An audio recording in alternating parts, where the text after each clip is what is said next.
PM Narendra Modi 15 નવેમ્બરે ડેડિયાપાડામાં બિરસા મુંડાની 150મી જન્મજયંતિની ઉજવણીમાં ઉપસ્થિત રહેવાના છે।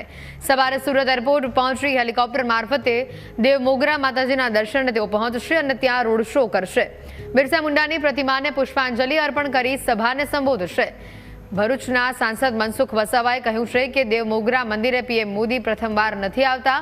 તેઓ મુખ્યમંત્રી હતા ત્યારે પણ અહીંયા આવતા હતા અને તે સમયે મંદિરના પૂજારીએ નરેન્દ્ર મોદીને કહ્યું હતું કે તમે દેશના ઉચ્ચ હોદ્દા પર પહોંચશો।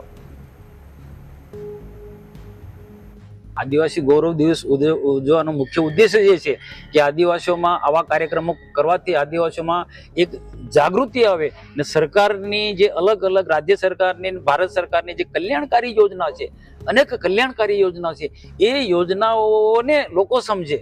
શિક્ષણના ક્ષેત્રે હોય, કૃષિ ક્ષેત્રે હોય, પશુપાલનના ક્ષેત્રે હોય, રોજગાર ક્ષેત્રે હોય, અનેક ઘણી બધી જે યોજના છે એ યોજનાને લોકો સમજે અને સાચા અર્થમાં 2047 સુધીમાં ભારત વિકસિત ભારત બનવાનો છે। તો તેવા સમયે આદિવાસી સમાજ પણ એક ક્ષેત્રની અંદર પ્રગતિ કરી એ ઉદ્દેશ્ય સાથે અહીંયા દેશના પ્રધાનમંત્રી આવી રહ્યા છે। જ્યારે આ સામે આમ આદમી પાર્ટીના લોકો એમને સમજણ નથી, એક સસ્તી લોકપ્રિયતા મેળવવા માટે આ સમાંતર કાર્યક્રમ કરે છે।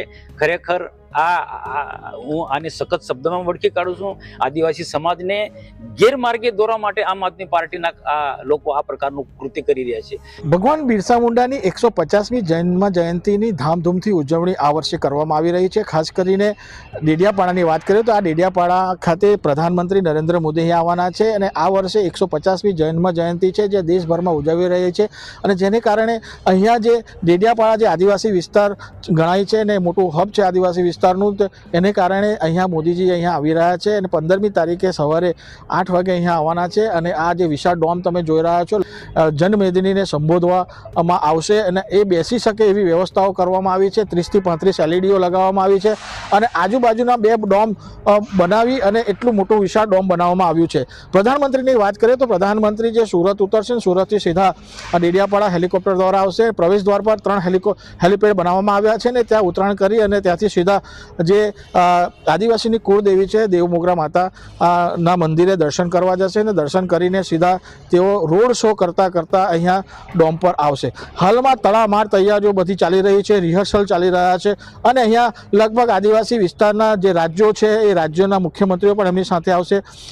ગુજરાતના મુખ્યમંત્રી ભૂપેન્દ્ર પટેલ પણ સાથે આવવાના છે, હર્ષ સંઘવી સહિતના આવવાના છે અને અત્યાર સુધીમાં કેટલાય નેતાઓ અહીંયા તડામાર તૈયારીઓની વિઝિટ કરી ચૂક્યા છે। ત્યારે ખાસ કરીને આ જે આદિવાસી વિસ્તારમાં પ્રધાનમંત્રી પહેલાં જ્યારે મુખ્યમંત્રી હતા ત્યારે 2003માં આવ્યા હતા અને તેમણે અહીંયા શિક્ષણનો રથ ચલાવ્યો હતો, કન્યા કેળવણીનો રથ ચલાવ્યો હતો, ત્યારબાદ બીજી વાર અહીંયા આવી રહ્યા છે। ત્યારે એમને આગમનને લઈને લોકોમાં પણ ઉત્સુકતા જોવા મળી રહી છે અને તંત્ર પણ તડામાર તૈયારીઓ કરી રહી છે। Pravin Patwari, news capital, Narmada.